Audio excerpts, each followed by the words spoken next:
It's the WP Minute Plus, your home for long-form discussions with WordPress professionals and industry experts, covering our favorite topic, WordPress. Be sure to follow us. Search for WP Minute in your favorite podcast app. Follow this podcast and our 5-minute weekly edition. Or head to thewpminute.com/subscribe and join the newsletter. I'm told it's like a warm WordPress blanket that gets delivered to your doorstep every week. Looking for all things WordPress? The WP Minute has you covered. This episode of the WP Minute Plus is brought to you by our friends at OmniSend, the top-rated email and SMS marketing platform for WordPress stores.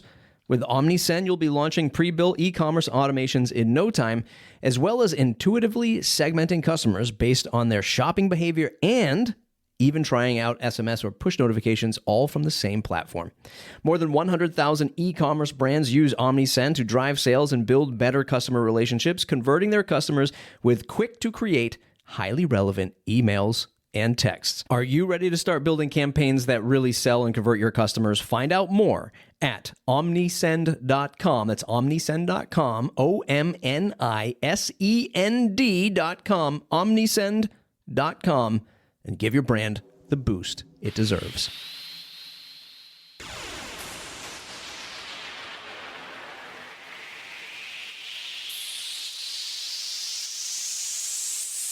Hey, Brent, welcome to the program. Hey, Matt, how's it going? It's going well. Thanks for joining today. Bluehost, fantastic sponsor of the WP Minute. You coincidentally work for Bluehost, so we're happy to have you here. I just have to get that out of the way for the SEC, so I don't get in trouble. I mean, honesty, it kind of matters, so I'm on board. Yeah, but what we've been doing with all of our Bluehost conversations is sort of just finding out, hey, who's touching things for WordPress behind the scenes at Bluehost. Bluehost always has a fantastic presence at WordCamps, so you get to see a lot of face-to-face if you go to WordCamps. Bluehost just became another global sponsor of WordCamps to help continue that cause as well. But hopefully we can find other folks behind the Bluehost label that maybe you don't see out at WordCamps, which actually is probably a good question. Brent, were you at WordCamp US? I haven't been in a few years, right? Pre-COVID, I had been to a few, particularly the US ones. But since then, I've moved more into the darker system architecture kind of space, and the WordPress more front-end teams have been the face at the WordCamps. You've been at Bluehost, well, you've been at Newfold for quite some time, 15 years, 8 months, just almost as long as Mike Hansen, who I interviewed in the last Bluehost session. And you've been there for a while. One of your things is, I'm looking at your LinkedIn, one of your subtitles is IT Innovator. Oh, yeah. I mean, so it's an interesting approach, right? There's been some common views that I've tried to challenge as we approach sort of the hosting technology underlying Bluehost. And one of them is that it's largely been held that a front-end team and a back-end team will intrinsically be in conflict, because the front-end person, particularly a support agent, is working with one individual customer, and that customer is everything during that phone call. Whereas the back-end team is working on a problem that affects 1,000 or 10,000 or 1 million different WordPress installs, and thus, potentially, hundreds of thousands of customers. And so there's always been this belief that I've seen permeate not just at Bluehost, but various other organizations, that they will always be in conflict, and it's a healthy conflict, and it's natural for them to be sort of pushing and pulling against each other. And I've tried to be approaching, in the technology space, particularly over the back end teams, approaching it more as, well, hold on, those front end teams, those individuals, right, are telling us what they need. They might not be the 300,000 customers that you happen to be working on, but they are the ones who need us today. And that can very much inform our roadmap for how we approach the 300,000 later. And if we're listening to the individual, then suddenly we have the opportunity to shift our entire approach to be able to better focus on helping individual needs. So I think that's one example that sort of applies. you pulled something out of my memory years ago. I too was an IT director at an ISP, an internet service provider, back in the day when we did T1 lines, ISDN lines, dial up. And I remember managing, at the time anyway, a Windows NT server with IIS web server on it for the websites we used to host. This is eons ago, right? And I remember the support team. Those servers still exist. I don't have any, but they exist. I remember the support team just asking me, hey, this problematic customer keeps calling up. He's got this catalog. I remember this vividly because there was an author at the time who had his books. This is way ahead of his time. I'm talking like back in early 2000s. Had his books cataloged on his website, and he would always call up, hey, my website's down, my website's running slow. And I remember the support team being like, can you just allocate more memory to him, to just his thing on IIS? I'm like, I can't do that because we have all these other hosts, all these other customers on this server. Sure. And that was laughable back then. We're talking maybe 100 customers on this one server back then. Today's landscape is just vastly different. And with WordPress into the mix, man, you have so many needs on the customer and sort of that front end, like you said, and the back end that you have to manage. Is there something about WordPress that makes your life, let's say, interesting on the back end? Like, because WordPress does this, you have to do that on the back end. Is there any story like that you have? Well, so bearing in mind, right, like WordPress is probably the most all things to all people application out there, right? It can be everything. And I think that's sort of the interesting challenge. If you look at a lot of our competitors who use something proprietary, they get to hyper focus on exactly the thing that their software does. And if they choose to add a feature, then they have months potentially to be able to work on that feature. In contrast, right, we don't control the customer's website. The customer controls their own website. They're using WordPress. They get to be able to do anything that they want. There's a variety of plugins that they can use. There's a variety of themes that they can use. And that creates this sort of more complex landscape for what we look at versus what you might find with, I can't say the word traditional, but what you might find with more of a DevOps style team, which is hyper focused on being able to optimize specific use cases. So I think that's the first thing. But the second thing I think I would add is a particular challenge for us and really the WordPress community and even our conversations with the WordPress core development team is the plugin authors come and go. And they have a tendency to, not all of them, right? The most popular plugins are updated regularly, but a lot of them are behind. And so, as we're trying to get customers onto modern secure versions of PHP and trying to get out of extended end of life type support, it can be a struggle to make sure that we don't break a customer's website who happen to be using a plugin that is either outdated or hasn't had an update that supports later versions of this space.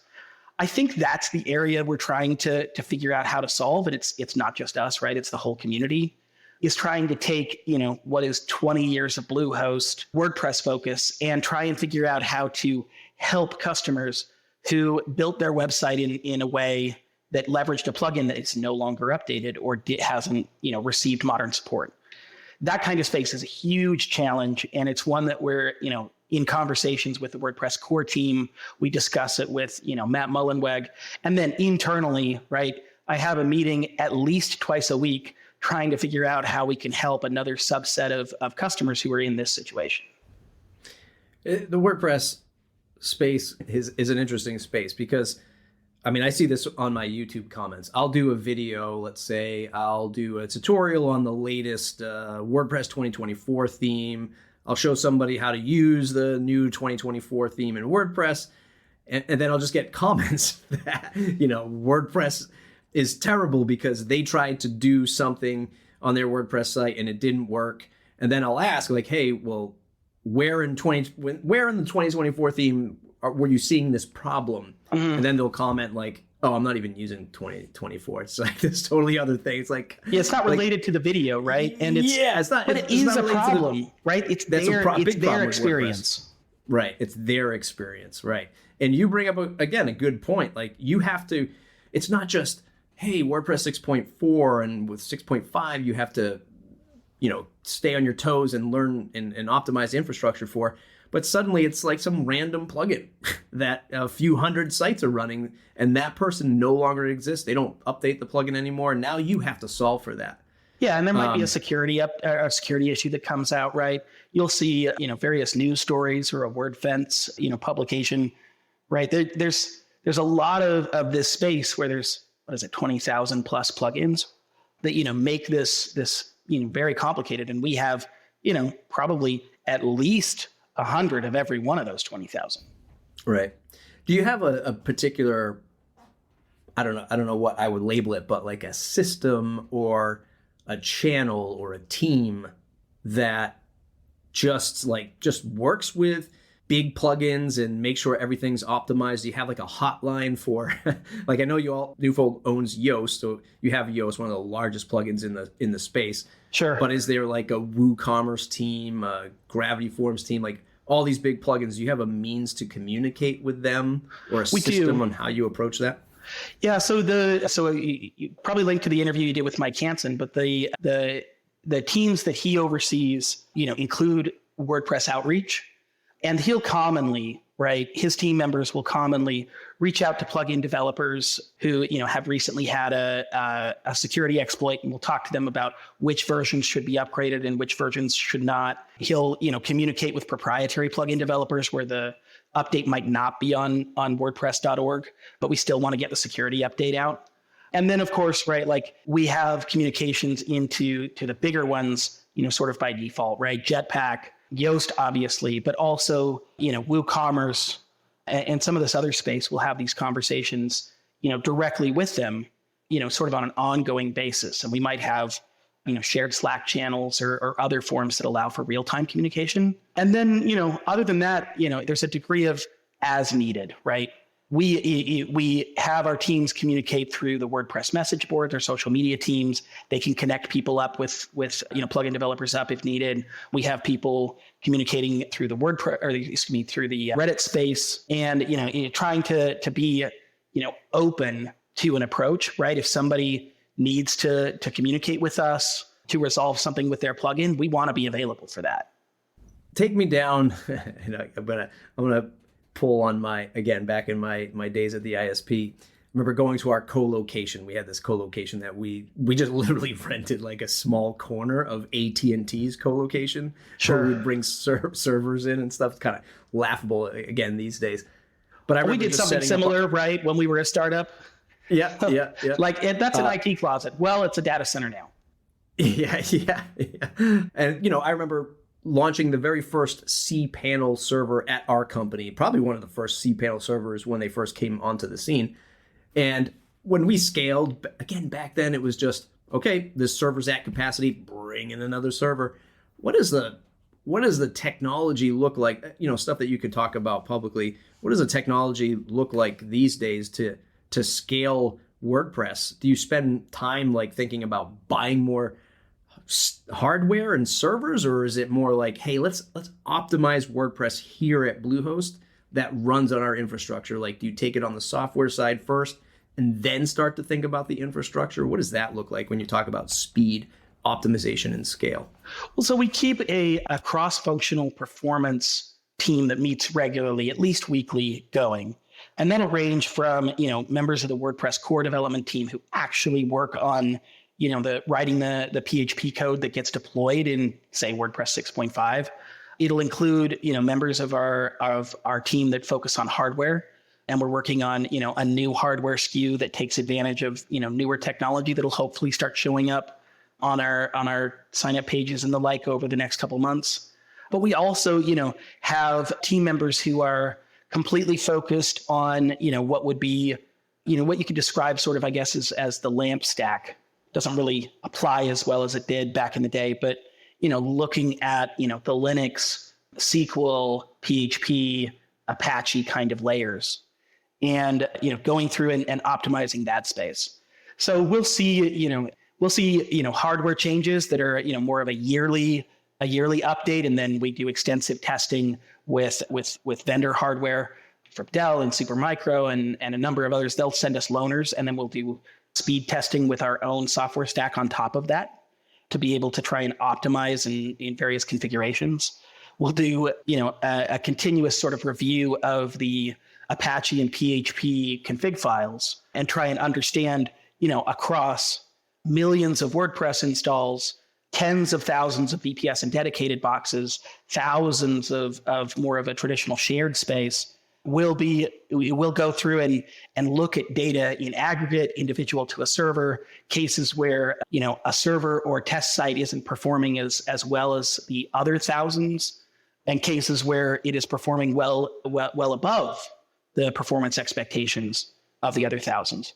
And then we evolve, each of those cases. But I think the key really comes back to it being cross-functional, right? We're not doing this in isolation. It's not just, the guys working on the Bluehost plugin by themselves. And it's not just the guys working on hardware by themselves. It's not just the system administration groups working on optimizing, a LAMP style stack by themselves. We're all doing this together and using the same testing metrics so that we can, see what impact each of us is having on the stack. This is just going to be my life story for you. Sure. This whole podcast is funny. I worked at Pagely, WordPress hosting company, for 3.5 years. I was an account executive for them. And we were primarily selling managed WordPress hosting hosted on AWS, right? And, the question here is, and I'm sure this is like a shared pain point is the first word that comes to my mind, but a shared mission probably across all your teams. Customer starts out at the basic level. I'm looking at Bluehost.com right now. Well, Bluehost.com/Wondersuite. Yep. If you sign up for 12 months, it's $2.95 a month. Like, for most people are finding that money in the bottom of their couch cushions or underneath their car seat. And then that customer loads WooCommerce, Elementor, every plugin, right? They're building their site. They're going at it. They're putting up thousands of T-shirts in their they're putting all their stuff in there. And then they go, hey, Bluehost, it ain't running the way I want it to run, And then you have to educate and then scale the person up and do it, gently and supportive and all this stuff. And I saw the same thing at the enterprise level, which Pagely generally sold into. They'd sign up for $500 and then suddenly try to have a 10,000 SKU store and say, hey, this isn't running right. And it's like, well, here's the resources that you're using. This is the way WordPress is built. You need to talk to your developer. We need to optimize these things. Is that it's a big, broad question, but how is that a shared mission, if at all, inside Bluehost? Like, how do you say, we have to nurture these people from the beginning and then scale them up to a dedicated server or a VPS or a cloud solution and not just keep them on basic? So this is a common conversation for us too, right? We'll talk to the support teams. We'll talk to our customer engagement teams, right? We're always sort of talking about, how do we help educate a customer? Because, we're seeing a lot of, and we in fact want to help a lot of entry level, very little technology background individuals who are trying to live their dream, right? They're trying to create a business or a store or even just, a hobby that is important to them. So trying to reduce, the difficulty of onboarding is sort of been an ongoing mission. And so, there's a degree of of customer support. We'll have some of these conversations. We will go in and we actually, as our primary test site, we use a WooCommerce store that we actually do use the t-shirts, and we'll have 1,000, t-shirts in our test sites multiplied by colors, multiplied by the t-shirt sizes. And the way that, WooCommerce in particular works, when you make a change to one of those SKUs, it has to rebuild the entire, combination. And that can be intensive. So what we've been heavily focused on, how do we optimize that space? So because we don't necessarily want somebody to have to, go looking for a VPS Dedi, high-end solution just to be able to launch their own personal business. One of our CEOs, his wife sold hair bows, fantastic hair bows. They were gorgeous. They just were bows that went into baby's hair.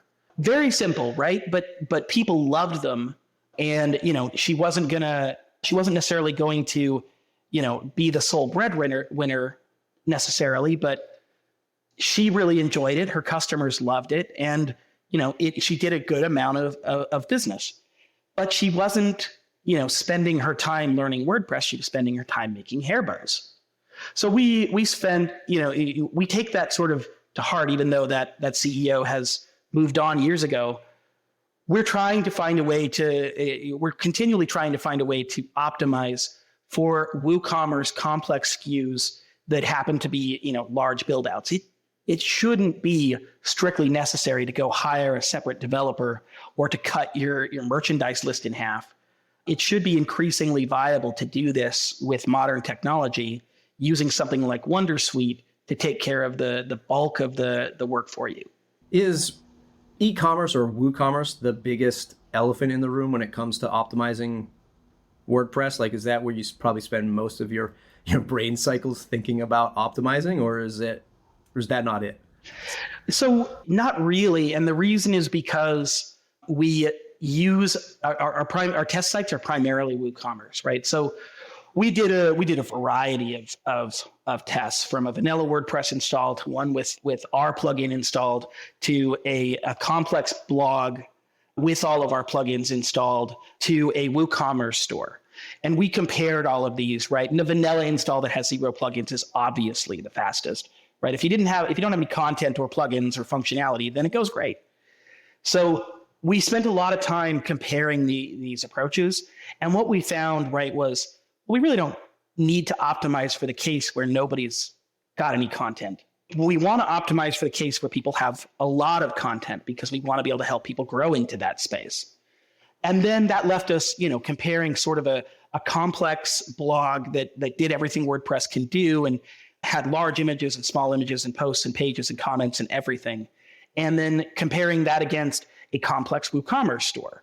We actually found that, as the testing progressed, that their trend lines moved in sync. They might have been a little bit different. WooCommerce is a little bit more complex and running on top of a complex blog, essentially. So it's a little bit slower, not a lot, but a little.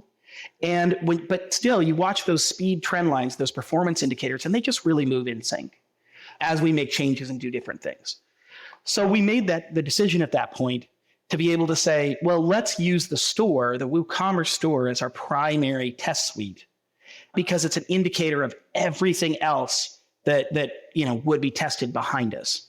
And, it has a number of common plugins to WooCommerce. And then we, have complexity around those SKUs. So I wouldn't say that we spend a lot of time thinking specifically about WooCommerce, right?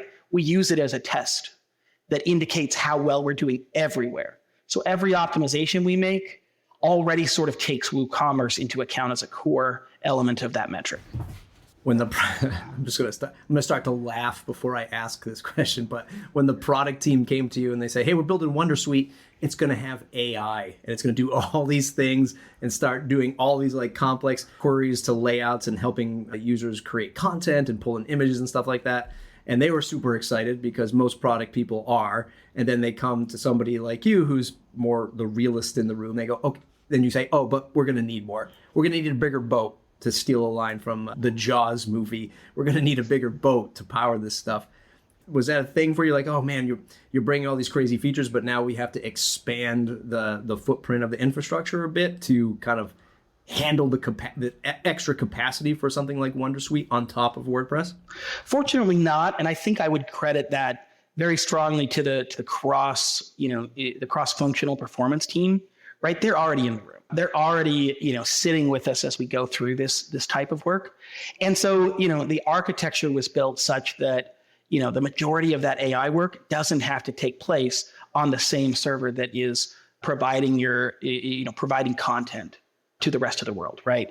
The hosting servers will serve up your website, but the AI process will happen on a separate environment. And really, so, sort of by designing the architecture in that way of isolating how we want the customer to be able to experience their website, right? We want an environment and a technology that's focused on that. And then we still want to be able to add this feature set, but they don't have to exist using the same CPU and RAM, right? They don't have to compete for resources. And I think that, what really gave us the ability to do that was because they weren't operating in isolation. They knew, sort of the challenges that we were dealing with and what we were trying to optimize for and how we were trying to work on edge cases. And they were able to say, oh, so we're going to build it with, this architectural segmentation. And we were able to say, yeah, great. What do you need? So it ended up being relatively simple since we're already working together. All right, so let me just pull back once again, back into my early days. This is how I got into all of this stuff. Was I used to work at Circuit City, and I used to sell computers at Circuit City. And one day, I remember a customer came in to Circuit City, and they said, hey, give me the cheapest computer you have. Now, this is back. I'm talking like Pentium 1s and 2s. Pentium 3 was just on the horizon. Anyone who has no idea what I'm saying, you are very young. And you probably don't remember these CPUs. But anyway, the customer comes and says, give me the cheapest computer you have. I'm going to run this thing called Linux on it. And I was like, what is this Linux? And back in the day, you could actually buy software off the shelf.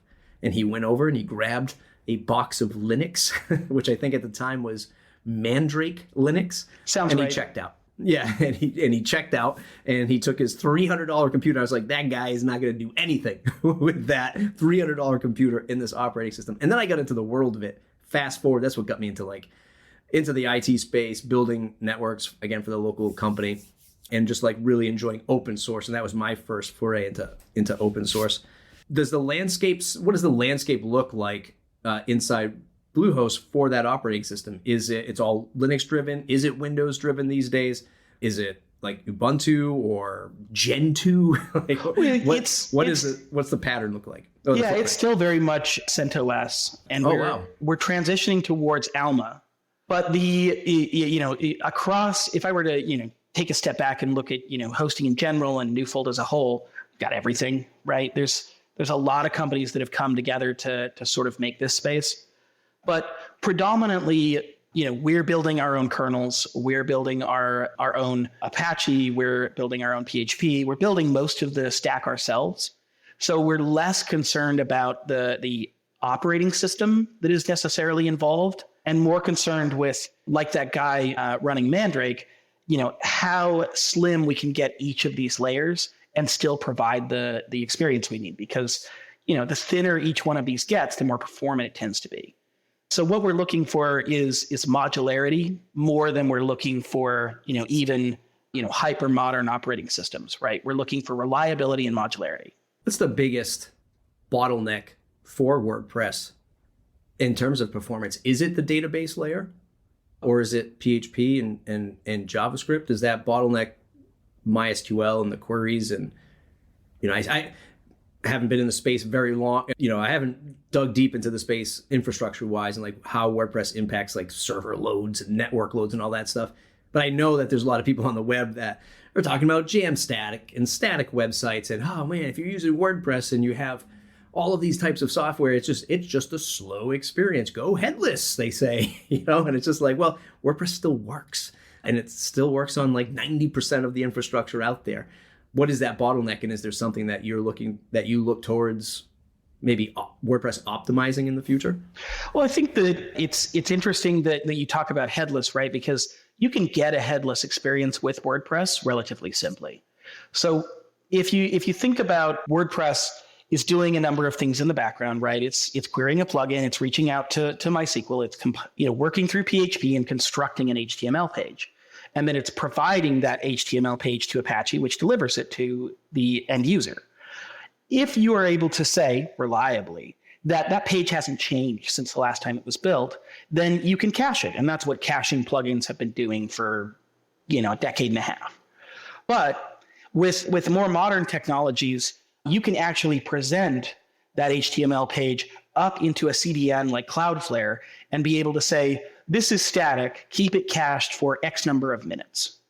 And now what you're really looking at is a static HTML page that is essentially a headless homepage sitting up at the Cloudflare caching layer being presented to your end users upon request. So I think that's where some of this diverges, right? And that's where it's limiting some of the headless adoption, because it's not unique to just building a static page and publishing it in a headless space. Other systems can already do that, including WordPress. And that I think is where, some of that difference really lies. Speaking to, the complexity of generating those pages, it can be very site dependent. The page that does a lot of complexity with plugins to be able to generate, various blocks or page elements can be it can be much more complex than a page that uses, or a theme that uses, multiple database entries to display a bunch of different comments alongside multiple blog entries. So it can be very site dependent. And so I think you end up having to sort of optimize for each space. So for example, we partner with Cloudflare to be able to publish, the static content, but we also, optimize MySQL to be able to get the queries out pretty quick. Then we add object caching at the PHP layer so that we don't necessarily have to do database lookups if that hasn't shifted. And we then add in, additional elements like static file caching if somebody isn't using Cloudflare for, images, videos, PDFs, static content that doesn't shift. So it's more about, if I'm an individual WordPress developer, right, I'm responsible for one website, I'm responsible for, whitehouse.gov. I'm going to be optimizing for that individual use case. And obviously I encourage those developers to do that, regardless of where they're hosted or what they do. But at the same time, intrinsically, it's our responsibility at Bluehost to make sure that we're optimizing for each element, under the assumption that different customers have different needs. Last few questions here. Do you interface with the core contributing team that Bluehost sponsors, like John DeRoches and the rest of his colleagues that work in contributing to core WordPress? Yeah. John, I talk to fairly regularly. JD, he's on our performance committee, I guess, our performance working group, and we'll talk to him pretty regularly. And then, we'll have conversations around, we'll pull him in as we look at different caching layers when we were working on object caching in the PHP layer, for example. And we'll have some of those conversations with him. But we'll also, talk to him more broadly about, hey, when are we thinking that WordPress will support PHP 8.3? Because we definitely don't want to be putting it, as the default version for new customers if WordPress isn't ready yet. And we'll have conversations with them about, hey, we're noticing this bug when 6.4 came out, right? Many hosting companies were encountering a bug, an unexpected bug that we were seeing in a number of places.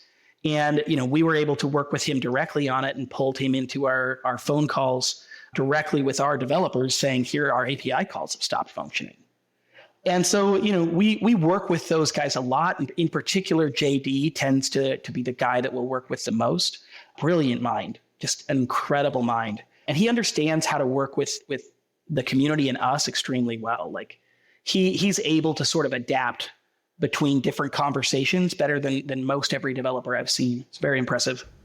He was employee number 1 at my agency when I started it. So I'll take the credit for that. Yeah, it was all you, man. It's all you. He's a heck of a baseball player, or was, but now he's old and he has a kid. Yeah, just kidding, John. If you're listening to the podcast today, if Bluehost ever does or Newfold does a internal softball league, scoop him up. Don't let him go to. We're globally distributed, right? That's a lot of people to get on a plane. If it does happen. Brent, this has been a fantastic conversation. It's great to kind of learn how you all are approaching the infrastructure and the performance and the impact of WordPress. Is there anything else that you want to touch upon that you think your team or teams do really well for WordPress, so the listeners know that you're paying attention to the quality and the output of the experience of WordPress and Bluehost? I just want to be transparent and say, right, there have been periods in Bluehost history where we have not been performant, where you have not lived up to our own standards. And I think that has, pretty dramatically shifted over the past couple of years as we've really readjusted how we approach, customer success and, the overall experience. And I would say that, people who had a bad experience with Bluehost in the past, I understand, right? I came through those days and it wasn't, our best period. We're better now. And we've really put the work in to make that experience a lot more effective. And we're now seeing, of course, external validation of that, with various other awards and tests proving that we've had success. So just speaking, sort of as a capstone, right? Give us a try again. We've been working on it. We admit that we haven't been perfect, but we've really come back around, and hopefully we've gotten to a point where people who had a bad experience in the past will have a great experience now. That's it for today's episode. Get the weekly newsletter at thewpminute.com/subscribe. Want to support the show and join a Slack group filled with WordPress professionals like you? Talk about the news, share your WordPress business content, and network with others. Head to thewpminute.com/support and get access to our group. Support the show for as little as $5 or more if you feel we provided more value. Thanks to our pillar sponsors, Pressable, Bluehost, and OmniSend. Thanks to our Foundation Plus sponsors, WP World, Image SEO, and Hostinger. Thanks to all of our annual supporting members and you, the listener. Without your support, the WP Minute wouldn't be possible. Thanks for listening. We'll see you next week.